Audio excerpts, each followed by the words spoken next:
welcome back, guys. Got the 4,000 Predator in here. Got this piece welded in.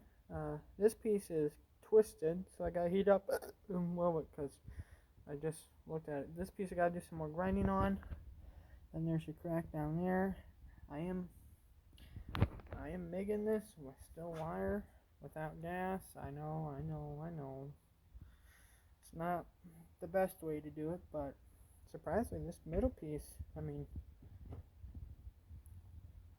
don't know. It's more of practice, I guess. I was trying to stick weld with this, but I don't have enough amps because it'll strike and then it won't go. So, which this is aluminum rod, which this is cast aluminum, I'm pretty sure.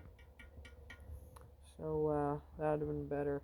I am probably going to order some good aluminum rod because this is for like soldering. This is not really like welding like this. So, going to order some